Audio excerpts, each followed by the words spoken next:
Halo,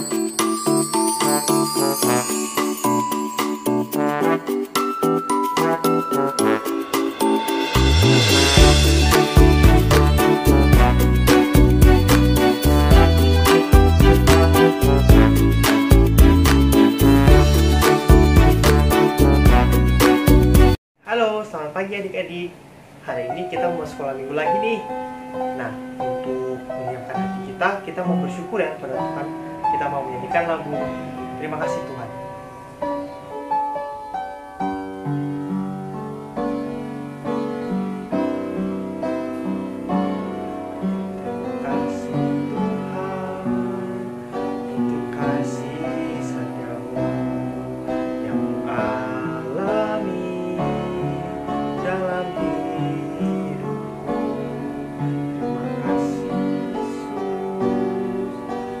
Kebaikanmu sepanjang hidupku. Terima kasih Yesusku buat anugerah yang Kau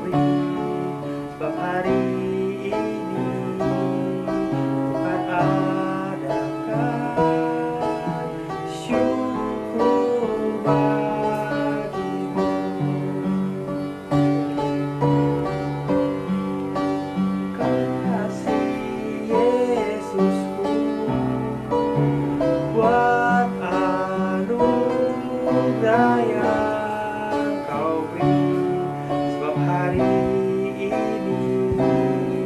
bukan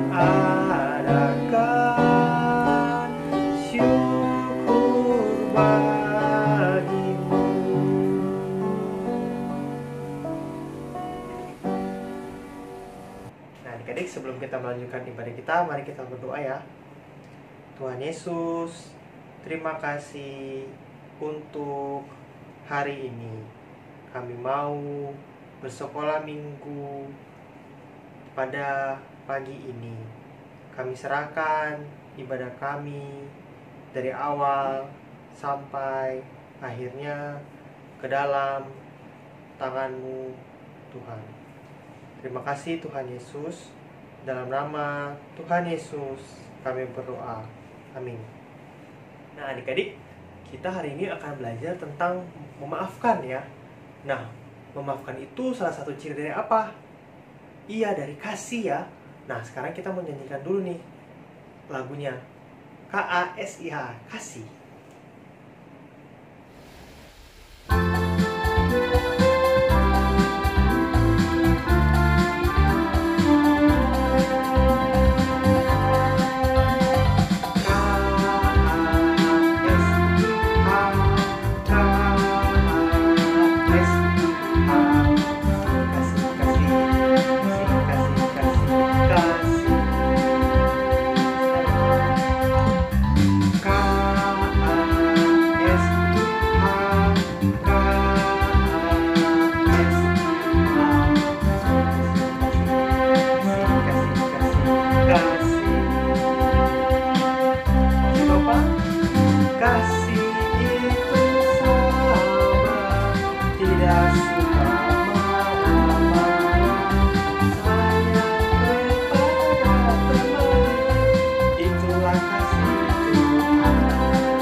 Firman Tuhan pada saat ini, kita akan ada puji-pujian dari TKK 11. Nah, ayo kita lihat bersama-sama.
20 ayat 12.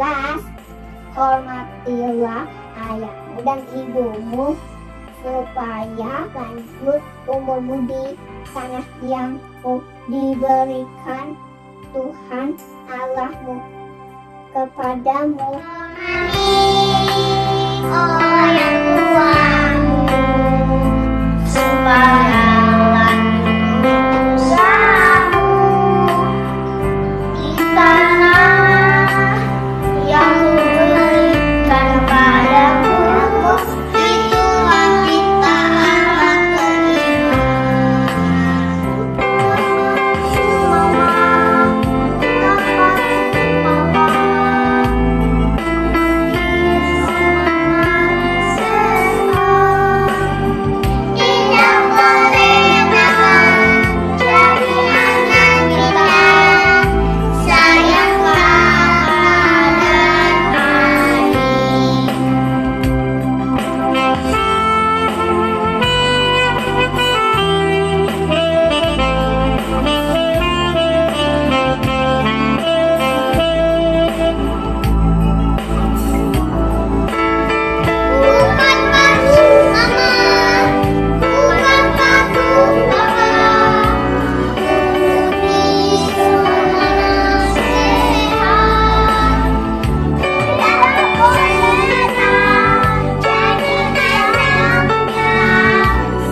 Ya, adik-adik tadi udah dengerin ya teman-teman kamu dari TKK 11 memuji nama Tuhan ya.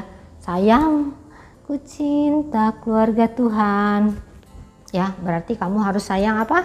Sayang papa, sayang mama, sayang dede ya, sayang koko, sayang oma ya, sayang keluarga kamu juga, sayang teman-teman ya. Oke, yuk adik-adik kita akan kita berterima kasih buat teman-teman dari TKK 11 yang sudah menyanyi mengajarkan kita untuk memuji nama Tuhan. Adik-adik mau ya memuji nama Tuhan juga seperti teman-teman kamu yang tadi ya.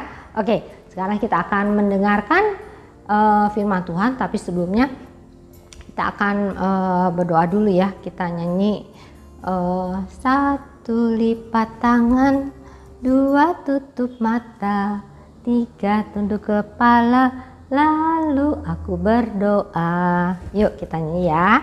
1, 2, 3. Satu lipat tangan, dua tutup mata, tiga tunduk kepala, lalu aku berdoa. Tuhan Yesus, terima kasih kami boleh berkumpul kembali. Kami boleh mendengarkan puji-pujian dari teman-teman kami. Ajar kami Tuhan untuk mau memuji nama Tuhan, mengasihi keluarga kami. Saat ini Tuhan, kami mau mendengarkan firman Tuhan. Tolong kami Tuhan, supaya kami bisa duduk diam, mendengarkan firman Tuhan, dan juga menyimpannya di dalam hati kami. Terima kasih Tuhan Yesus, di dalam nama Tuhan kami, Yesus Kristus, kami berdoa dan juga mengucap syukur. Amin. Kling. Adik-adik, ada 2 orang bapak-bapak ya, murid Tuhan Yesus. Namanya siapa? Paulus dan Silas. Siapa? Paulus dan Silas. Nah, Paulus dan Silas ini karena murid Yesus, dia kerjanya apa adik-adik? Dia selalu datang dari satu tempat ke tempat yang lain, dari satu kota ke kota yang lain, menceritakan tentang kasih itu Tuhan. Pada suatu hari dia mau pergi ke Bait Allah, ya. Nah, waktu dia jalan, mereka jalan berdua adik-adik, jalan berdua, ya. Tiba-tiba di belakang mereka ada yang ngikutin. Wah, perempuannya rambutnya acak-acakan, matanya merah, ya, matanya merah. Wah, kayaknya kok perempuan itu, ya, kayaknya sakit, tapi ngikutin Paulus terus. Apa yang dilakukan, ya? Perempuan itu teriak-teriak, "Hai, dengarlah, mereka ini, bapak ini berdua adalah hamba Allah yang maha tinggi. Dengarlah perkataan mereka. Mereka akan membawa kamu kepada jalan keselamatan." Bapak Paulus dengerin, ya. Wah, perempuan itu kok teriak-teriak melulu, jalan, ya. Besokannya gitu lagi adik-adik. Setiap ketemu Bapak Paulus sama Silas, ya, perempuan ini selalu teriak-teriak, matanya merah, ya, rambutnya acak-acakan. Dia teriak-teriak lagi, "Hai, dengarlah, mereka itu adalah hamba Allah yang maha tinggi. Dengarlah mereka. Mereka akan mengajarkan kamu jalan keselamatan." Ya, begitu lagi. Besoknya adik-adik, perempuan itu teriak-teriak lagi. Bapak Paulus dan Silas ini tahu nggak siapa perempuan itu? Ya, Bapak Paulus dan Silas itu tahu siapa perempuan itu. Dia adalah tukang ramal. Tukang ramal itu berarti dia bisa kasih tahu orang-orang, besok akan ada gempa bumi, besok kamu akan sakit. Ya, orang-orang suka datang kepada perempuan itu, tanya, "Bu, saya besok bagaimana?" Wah, katanya, ya, dengan bantuan ada roh di dalam perempuan itu adik-adik, ya. Roh itu bilang, "Besok ibu itu akan sakit," atau "besok bapak itu akan mendapat uang." Wah, nanti akan ada gempa bumi. Wah, itu tukang ramal adik-adik. Ibu itu, perempuan itu kok bisa, ya? Karena ada roh setan, roh iblis yang ada di dalam perempuan itu. Jadi dia, ibu itu adalah tukang ramal, ya. Nah, adik-adik, kalau dia, orang-orang datang sama dia, ya, terus tanya, ya, terus ibu itu akan dikasih duit. Ya, nah nanti duitnya buat siapa? Oh, ternyata bukan buat ibu itu. Ibu itu adalah budak seseorang, ya. Uang ini akan dikasih pada orang majikannya, ya. Jadi majikannya bisa dapat duit karena perempuan itu meramal. Nah, adik-adik, si Bapak Paulus tahu nggak? Tahu adik-adik, ya. Dia kesel sekali, bukan sama ibu perempuan itu, bukan sama ibu-ibu itu, tapi sama roh setan yang ada di dalam perempuan itu. Nah, si Bapak Paulus tahu kan bahwa ibu itu, perempuan itu, ya, yang suka teriak-teriak itu adalah roh yang ada di dalam perempuan itu, ya. Si Bapak Paulus sebel sama roh yang ada di dalam perempuan itu. Itu bukan roh yang baik adik-adik, ya. Setan, iblis yang ada di dalam perempuan itu. Makanya waktu Bapak Paulus ketemu lagi, perempuan itu teriak-teriak lagi. Apa yang dilakukan oleh Bapak Paulus? Ya, Bapak Paulus langsung bilang, ya, di dalam nama Tuhan Yesus Kristus, engkau keluar. Roh keluar, ya. Disuruh roh yang ada di dalam perempuan itu disuruh keluar oleh Bapak Paulus. Wah, adik-adik, ternyata benar di dalam diri perempuan itu ada roh tiba-tiba keluar, ya. Wah, perempuan itu sekarang agak lemes adik-adik, agak lemes, dan ternyata sekarang perempuan itu bisa meramal lagi nggak? Nggak bisa. Ada yang datang, Bu, saya tanya dong, suami saya kemana perginya? Minggu depan suami saya akan pergi kemana? Ibu itu bilang, saya nggak tahu. Loh, kok nggak tahu? Biasanya tahu. Iya, tapi sekarang saya nggak tahu. Wah, karena si perempuan ini nggak tahu, nggak bisa meramal lagi, dia dapat duit nggak dikit? Enggak. Majikannya dapat duit nggak? Enggak, ya, karena udah nggak dapat, udah nggak bisa meramal lagi. Akhirnya ada yang marah. Siapa adik-adik yang marah? Yang marah adalah majikan dari perempuan itu yang bisa meramal. Nah, dia marah-marahnya sama siapa adik-adik? Dia marah-marahnya sama siapa? Ingat yang ngusir setan tadi siapa? Bapak Paulus dan Silas. Wah, dicari Bapak Paulus dan Silas kemana? Oh, ternyata itu dia, Bapak Paulus dan Silas. Cari, langsung ditangkap, ya, diseret. Yuk, diseret, ya, dibawa ke penguasa kota. Kalau sekarang kayak dibawa ke RT, ya, ke penguasa kota. Ya bilang, Pak, ini dua bapak ini mengacau kota kita, ya. Dua bapak ini mengajarkan hal yang nggak baik, harus ditangkap, harus dipukulin. Diapain adik-adik? Bapak Paulus dan Silas, ya, langsung dipukul, bajunya dirobek, ya, dipukul, pakai kayu, ya, pakai apa? Dipukul, ya. Waduh, Bapak Paulus dan Silas sakit nggak adik-adik dipukulin? Sakit, ya.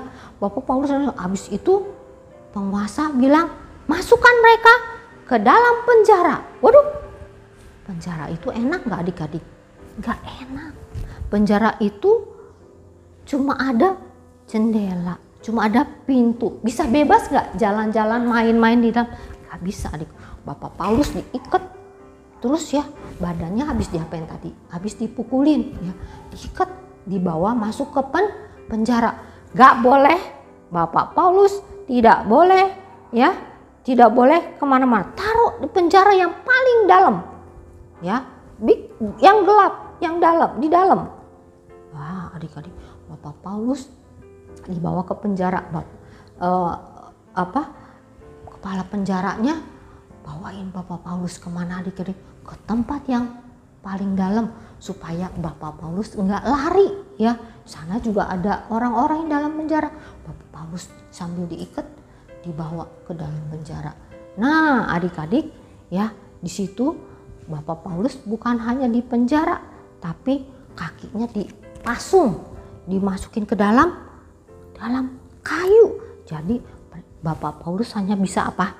Duduk saja. Terus tangannya juga dirantai, ya, dikasih rantai supaya enggak lari. Aduh, Bapak Paulus bisa jalan-jalan nggak bisa, karena kakinya dipasung, ya, nggak bisa kemana-mana.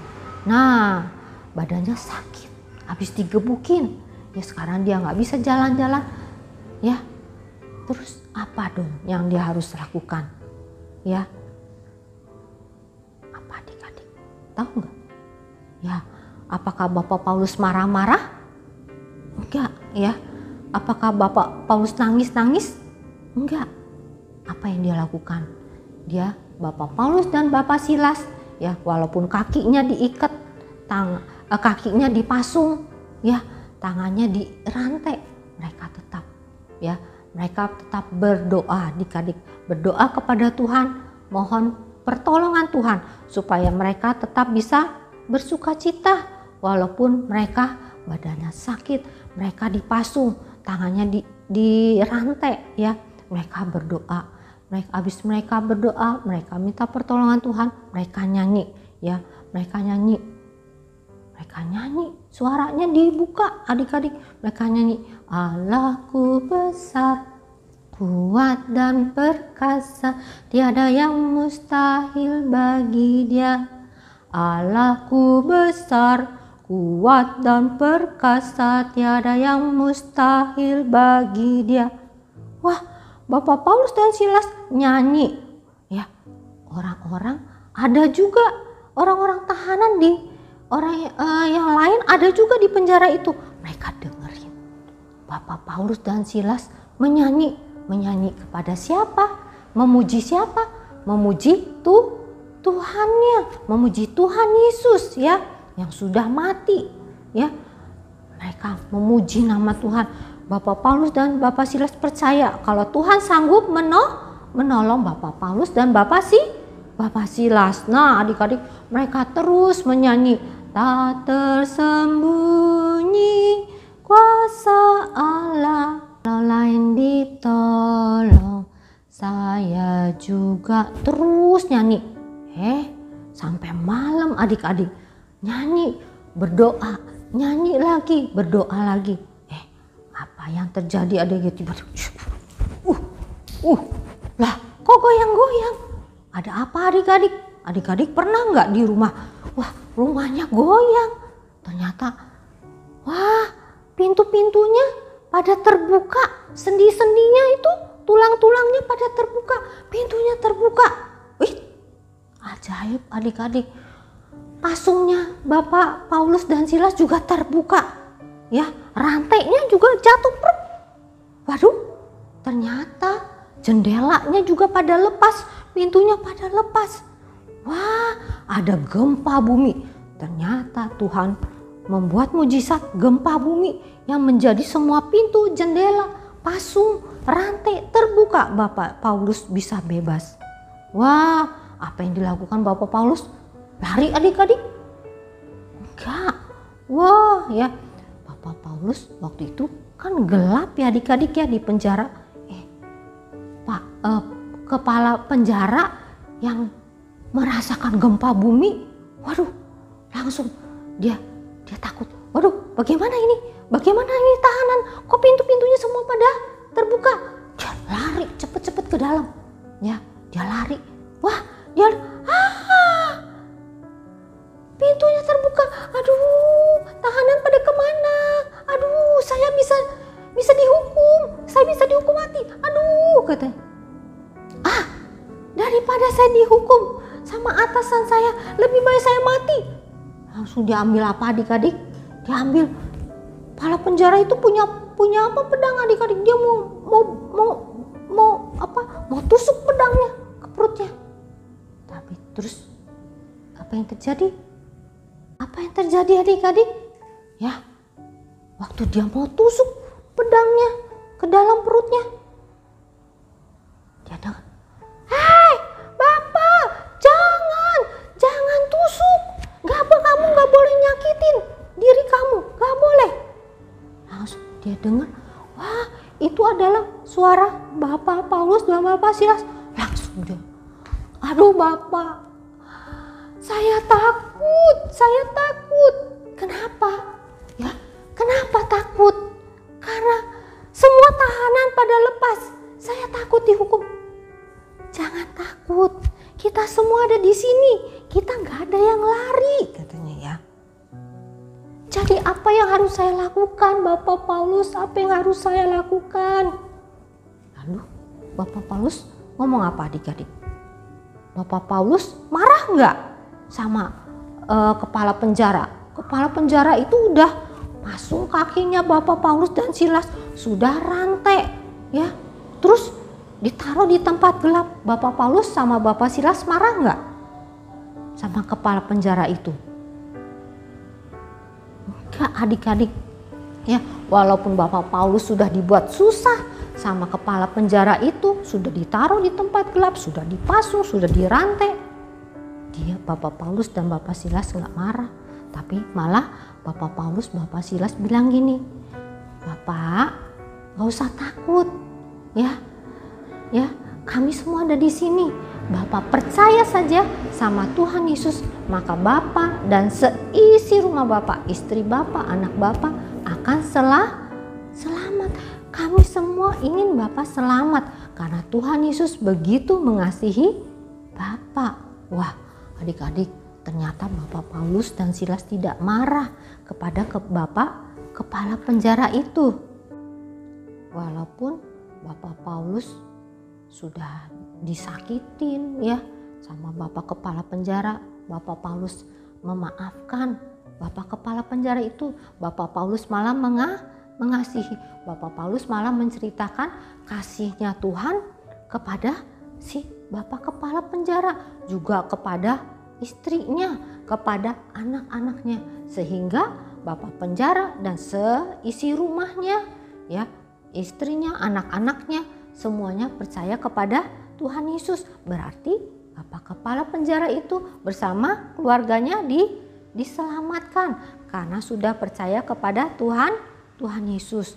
Adik-adik, Bapak Paulus tidak membalas perbuatan jahat orang lain ya, tapi Bapak Paulus malah mengasihi orang yang berbuat jahat. Dia memaafkan Bapak kepala penjara ya. Begitu juga dengan kita ya, cici, adik-adik, kita harus belajar memaafkan orang lain ya, supaya orang lain bisa melihat kasih Tuhan ya. Seperti Tuhan Yesus sudah mengasihi kita, mengampuni dosa kita, kita juga harus memaafkan orang yang berbuat salah kepada kita ya.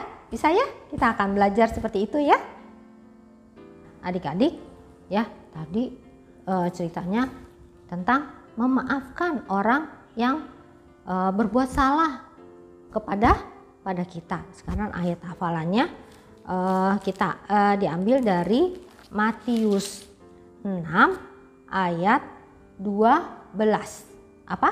Matius 6 ayat 12. Ampunilah kesalahan kami, ampunilah kami akan kesalahan kami, seperti kami juga mengampuni orang yang bersalah kepada kami. Ampunilah kami akan kesalahan kami, seperti kami juga mengampuni orang yang bersalah kepada kami. Nah, sekarang kita coba ya.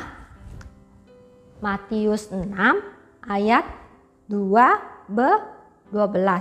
Ampunilah kami akan kesalahan kami, seperti kami juga mengampuni orang yang bersalah kepada kami. Itu doa siapa? Doa Bapa kami, doa yang diajarkan oleh Tuhan supaya kita mau memaafkan kesalahan orang lain ya. Kita ulang ya. Matius 6 ayat 12 begini ya. 12. Ampunilah kami akan kesalahan kami, seperti kami juga mengampuni orang yang bersalah kepada kami. Bisa ya? Oke, sekarang kita tutup dalam doa ya. Yuk, kita nyanyi ya. Tanganku ada dua. Bisa ya? 1, 2, 3. Tanganku ada dua, 5 jarinya. Kalau aku berdoa, kulipat semuanya. Tuhan Yesus, terima kasih untuk firman Tuhan yang mengajarkan kami mau mengampuni kesalahan orang lain. Ajar kami Tuhan untuk berbuat baik kepada orang lain, walaupun orang itu membuat kami susah, membuat kami sedih. Terima kasih Tuhan, ampuni juga kesalahan kami ya Tuhan. Di dalam nama Yesus Kristus kami berdoa. Amin. Oke, sampai jumpa minggu depan adik-adik. Selamat hari Minggu. Dadah.